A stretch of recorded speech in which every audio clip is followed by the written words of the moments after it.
इस टेम्पल में रहता है एक ऐसा वेजिटेरियन क्रोकोडाइल जो खाने में सिर्फ मंदिर का ही प्रसाद खाता है।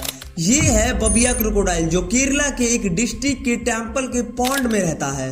ये बात है 1945 की, जब ये क्रोकोडाइल इस टेम्पल में कहीं भी घूमा करता था, लेकिन एक दिन एक ब्रिटिश सोल्जर इसको गोली मार देता है। जैसे ही ये इसको गोली मारता है उसके कुछ दिन बाद ही एक नया बबिया क्रोकोडाइल इस तालाब में वापस से आ जाता है। और तब से ये माना जाता है कि जब भी कोई बबिया क्रोकोडाइल की डेथ होती है तो एक नया बबिया क्रोकोडाइल पॉन्ड्स में अपीयर हो जाता है। ये बात है 2022 की, जब एक बबिया क्रोकोडाइल की हेल्थ इशू की वजह से डेथ हो जाती है। उसके अगले ही साल उस पॉन्ड में यानी उस तालाब में एक नया बबिया क्रोकोडाइल देखने को मिलता है। ये बबिया क्रोकोडाइल बिल्कुल ही वेजिटेरियन होते हैं और ह्यूमन फ्रेंडली होते हैं। ये मंदिर के किसी भी कोने में जा सकते हैं और किसी भी इंसान को हार्म बिल्कुल भी नहीं कर सकते हैं। और ये इतने ज्यादा साफ सुथरे हैं कि खाने में सिर्फ मंदिर का ही प्रसाद खाते हैं। क्या आपने कभी ऐसे वेजिटेरियन क्रोकोडाइल के बारे में सुना था जो सिर्फ खाने में मंदिर का ही प्रसाद खाता है? देखो, ये सारी चीजें सिर्फ पॉसिबल है इंडिया जैसे देशों में। खैर, आपको ये सारी चीजें जानकर कैसी लगी, एक बार आप ये चीज हमें कमेंट में बताना। देखो, ये है मंगोलिया, जिसका 99% हिस्सा आज पूरी तरीके से खाली है। ये जो आपको रेड सर्कल दिख रहा है, यहीं पर रहती है मंगोलिया की 100% आबादी। मंगोलिया एक ऐसा देश है जिसके अगल बगल पूरे पावरफुल देश भरे पड़े हैं। चाहे आप रशिया की बात कर लो, चाहे आप चाइना की बात कर लो, ये दोनों देश सुपर पावर है।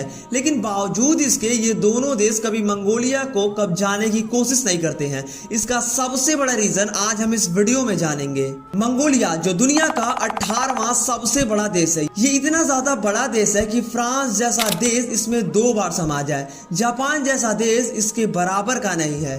बावजूद इसके मंगोलिया आज बिल्कुल ही सुनसान है। देखो, ये बात है 90s की, जब मंगोलिया की गवर्नमेंट ने यूएसएसआर को ये ऑफर दिया था कि वो उनके साथ मिक्स हो जाए, लेकिन यूएसएसआर ने इस ऑफर को बिल्कुल ही रिजेक्ट कर दिया और मंगोलिया को एक इंडिपेंडेंट कंट्री डिक्लेयर करना पड़ गया। देखो, एक टाइम पर जो मंगोलियन साम्राज्य था जिसे चंगेज खान लीड किया करते थे, वो यूरोप से लेकर पूरे एशिया तक फैला था, लेकिन आज के टाइम पर ये काफी ज्यादा छोटा हो चुका है। बट आइए जानते हैं कि मंगोलिया की 100% पॉपुलेशन यानी आबादी इस छोटे से सर्कल में क्यों रहती है। देखो, मंगोलिया के इस साइड पर पड़ता है गोबी डिजर्ट, जहां पर गर्मी के टाइम पर यहाँ का टेम्परेचर 42 डिग्री सेल्सियस पहुंच जाता है और ठंडी के टाइम पर यहाँ का टेम्परेचर -30 डिग्री पहुंच जाता है। और इतना हार्श वेदर में सरवाइव करना काफी ज्यादा मुश्किल है और इसीलिए कोई भी देश नहीं चाहता है कि मंगोलिया के इस साइड पर इन्वेड किया जाए। अगर बात करें मंगोलिया के इस साइड की, तो यहाँ पर पड़ती है अल्ट्रास के खतरनाक माउंटेन्स, जहाँ का टेम्परेचर इतना ज्यादा एक्सट्रीम है कि कोई भी इंसान वहां पर बर्फ से जम जाएगा और इसीलिए इस साइड से भी मंगोलिया पर कोई अटैक नहीं करता है। तो देखो, कुल मिला जुलाकर सबसे बड़ा रीजन ये है कि मंगोलिया आज के टाइम पर इतना ज्यादा लैंडलॉक कंट्री है और इसका जो नेचर है इसको प्रोटेक्ट करता है और इसी वजह से मंगोलिया को कोई कब्जा नहीं करना चाहता है, इवन चाहे वो रशिया हो चाहे वो चाइना हो।